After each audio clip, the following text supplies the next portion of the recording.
everybody. I'm Sophia Parola with the Garden State Film Festival, and here with me are the people behind the making of the short film, The Toymaker. Guys, thank you so much for taking some time out to talk to us about your film. Congratulations. Thank you. Thank you very much. It's so great having you guys here. Can we all introduce ourselves and our titles in the film? Yeah, for sure.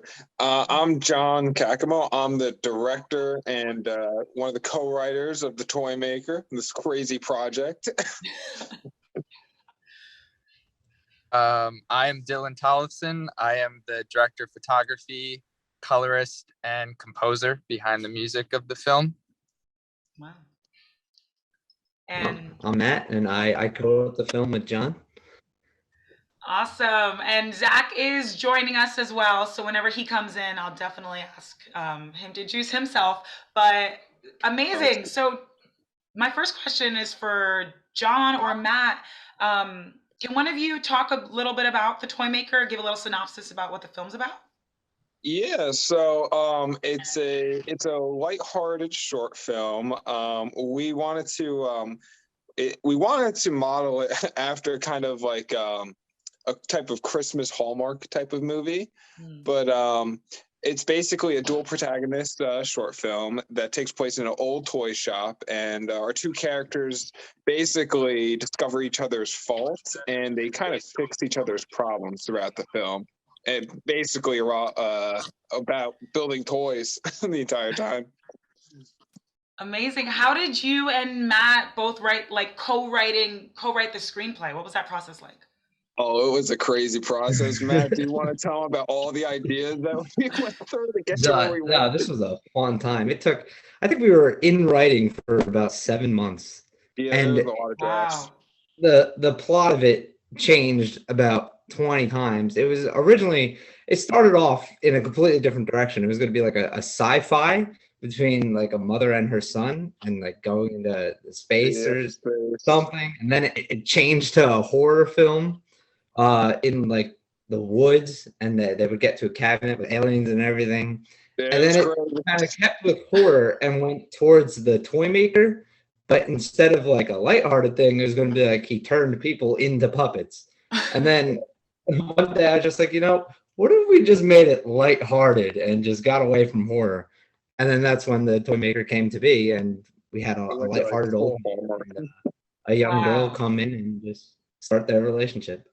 That's a crazy story. I have to process that because that's a big 360. This film is so like nostalgic and warm and family. I'm very surprised that it was going to be a horror film about him turning into toys. That's awesome. It's kind of crazy. So what was the inspiration behind you guys choosing this one? Like, how did you come to the conclusion that this was the film you're going to make? Yeah, so we were, me and Matt, like, went through, like, of course, like, several drafts, but I was always referencing, like, other Christmas movies at the time, like, The Christmas Carol and stuff like that, and I was thinking, like, I wanted to make a film that, like, when people left the theater, it wasn't, like, a sad ending, but it was, like, a feel-good movie. Mm-hmm. So we refer to, like, a lot of course, Christmas films as well, but we also looked at other films in terms of, like, filming techniques and stuff like that.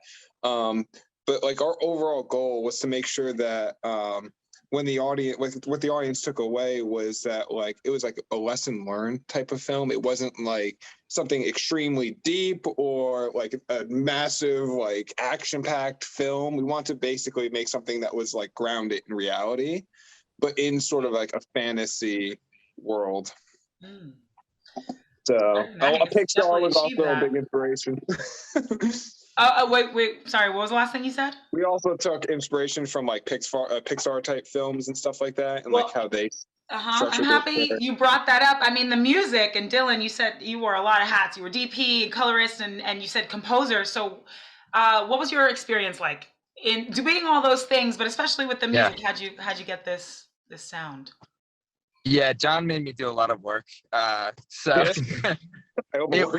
was great about my experience was, being involved from the very beginning to the very end. Like as the DP, you get to be there throughout the pre-production process. You're making a shot list, you're storyboarding, and you're just coming up with a visual tone. And then after the fact, once we had picture lock, you know, you're coming up with like the audio tones of like how music is going to influence certain scenes and everything. And as John said, there's a lot of Pixar inspiration. I must have made tons of playlists for this film, just like all based on like Randy Newman stuff, like all of the, you know, from Up and Nemo and like all this like Disney Pixar stuff. So that's where a lot of the melodies were inspired by, for sure. Wow, that's so cool. And I mean, obviously the cinematography of this is beautiful, but also the set. And Zach Miller is so happy I would love for you to introduce yourself. And I know that you were also like production designer. Can you introduce yourself? Hey, how's it going? Sorry, I was late. My connection was a little messed up. But yeah, it was a really cool process to be a part of. And you know, when John came to me and a lot of the other people with the script, we all definitely saw him telling us his vision, and the script was bleeding Hallmark movie, warm, lighthearted. And then the set, you know, that was another discussion of, you know, we have to make this environment feel as believable as the story itself. And how can we enhance the story with just the surroundings, and how can we embellish people in the audience to be in this story even further. So you know, I proposed the idea to John early on, hey, maybe we can build this thing. And you know, it was just an idea, a theory at the time. And he was like, what are you, crazy? Like, I don't think we could do that. Like, out of his mind. You know, yeah, it was honestly in the stratosphere for all of us at the time. And we did countless searches on locations and other themes that we were trying to explore with the story just weren't fitting those locations and what we exactly wanted. We wanted it to feel antique like and vintage, and like these are the original toy stores, not the new Toys R Us you know, commercialized type of things. So we you know, we talked about it a lot. We tried to budget it out a little bit, and then we ended up just going with building it, and we think it paid off really well, and that's to the credit of our incredible crew in the process. So we had a really fun time doing that, and that even put, you know, everyone's heart and souls in it further. So that was a really special memory for everyone involved. Wow, that's amazing. Did not know you built that set. And I mean, it was all Yes. in this one location. And then you have the exterior. And I was like, where did they film? I was wondering how long it took to location scout. So that's crazy. How long did it take you guys to build the set? Oh, that's a fun story. Zach can tell you a lot about that, but we were actually very restricted since we filmed this entire film on a sound stage. And it was still a student film. We were restricted to 8-hour shooting days and 8-hour construction days. Yeah. So I can talk a little bit more about our construction timeline, but it was very short in the way we had to do it. Yeah. So we had like, because of our restrictions, the stage only permitted us to have 8-hour windows of like actually assembling the set, and we only have 4 days. So mathematically, we only had 32 hours to build this whole thing. And like, that was just, you know, no break. Like, we all were just in it on the same wavelength. Everyone took breaks when they could and stuff like that. But we just kept going each day. We were like trying to get as much done. This was before winter break too. So we had a period where the stage was closed in between the holidays. So we had to get it done, or when we came back, it wasn't going to be ready for shooting. And then before that, the only way to get the set done in those 32 hours, I went out myself and built the flats individually. So when we could come in and assemble it, we just pieced it together. But then we had to scenic paint everything, you know, build shelves, install some windows that we ended up scratching. But we were also, John and I were going on runs in New York and all over New Jersey to find pieces of stuff. Yeah, like we found a vintage cash register in New York that's like almost 100 years old. That was vintage. We found some windows like in Point Pleasant. It was just such a cool part of the film in itself. And like we sat back and realized it after the fact that this was like a very, you know, New Jersey student film project. Like we literally went all around trying to incorporate the state and everyone involved with it. So that was a really fun part, and I thought that was the most exhilarating part of it. We ran into speed bumps here and there, but yeah, it was a lot of, let's just get as much done as we can in the time that we have. So that was a challenge, but we got it. So That's amazing. That's crazy, all in 32 hours, and the window. I'm happy that you just told us that whole story. And it seems like you guys went through a lot this entire filming process, 7 months of figuring out what you were going to write about. And then that. So, Zach, you brought up the most exhilarating part of the experience for everybody. I mean, what are you most proud of looking back at this long and challenging journey? And then Toymaker, that's beautiful, came out of it. Oh, I can definitely say this. I can't take credit for, this is not my film. I always refer to this film as like, it is us, it's our film, it's the crew's film, because without them, none of this would be possible, of course, including the cast and all of the efforts that they put in. But I think the most thing like I took away from it was that we achieved like a level of working together and perseverance, like through the construction process all the way to filming, that it kind of subverted my expectations. Zach can probably attest to this, that I was constantly like, oh my God, can we do this? We have 32 hours to build it. We have less than 30 hours to film this thing. There were so many things like playing against us that I was like, are we even doing this within the realm of our capability? And I think the crew basically blew away my expectations and made something beyond what I thought was even possible. Wow. Yeah, Dylan, I mean, what are your thoughts wearing all those different hats and you guys successfully made this? What are you most proud of? Yeah, I'm certainly most proud of the film's visual signature. I'd have to say, like, because it was just such a big group effort. Like, I think everybody involved right here, the four of us, in the pre-production phase, was definitely, out of like all of the other thesis films I was involved in, was the longest pre-production phase, because, we had mood boards.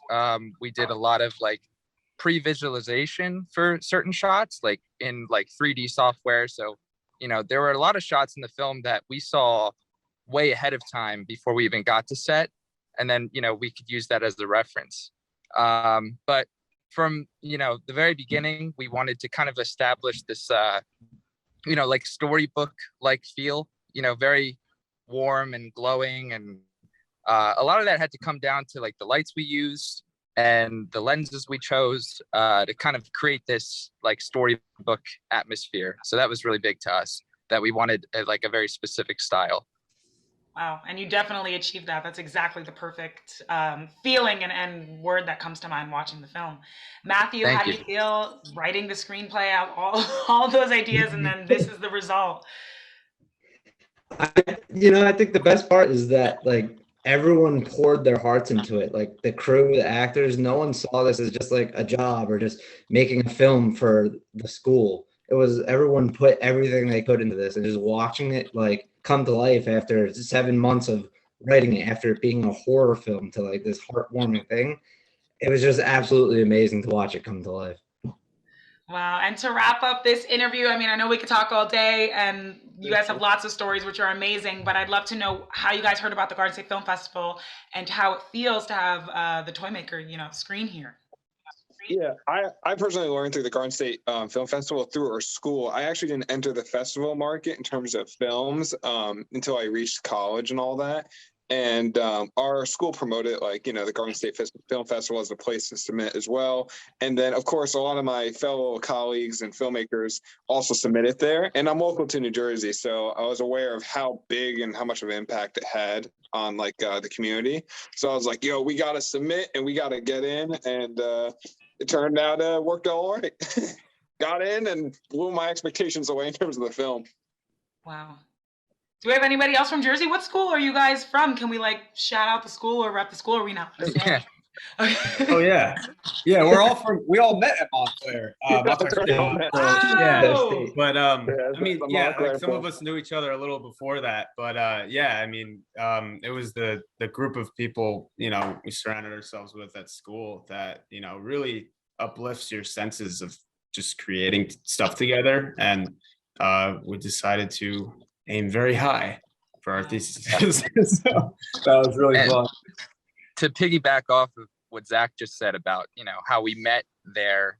I mean, there was something like really emotional about, being that, yes, it was John's thesis, and I know he doesn't like to call it his movie, but it was for thesis class.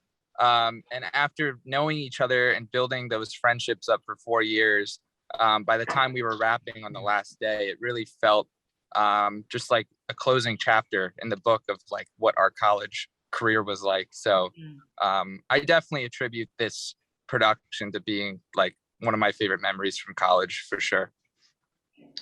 That's amazing. I'm so happy that you guys all were able to be in the Zoom together and I could be a part of this like vibe or energy. It really is nostalgic. And I think all that really transfers in this movie. Dylan, you said the last chapter, it all makes a lot of sense. So congratulations. You guys made something really, really beautiful. I'm actually a huge Montclair like film fan. I've worked with a lot of people that graduated from the film department in Montclair, and I'm not too far from there. So it's awesome that you guys get to screen this at the Garden State Film Festival, the biggest festival in Unite. Like it's great.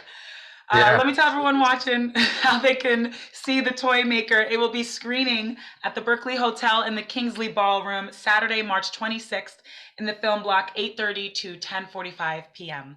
So are any of you going to make it to the screening at the festival? Oh yeah. Oh yeah. Oh yeah. We'll be there. Awesome. So we can meet the crew too. Congratulations again. Thank you so much for taking some time to talk to us about the film. Thanks Thank for you. having us. Thank you.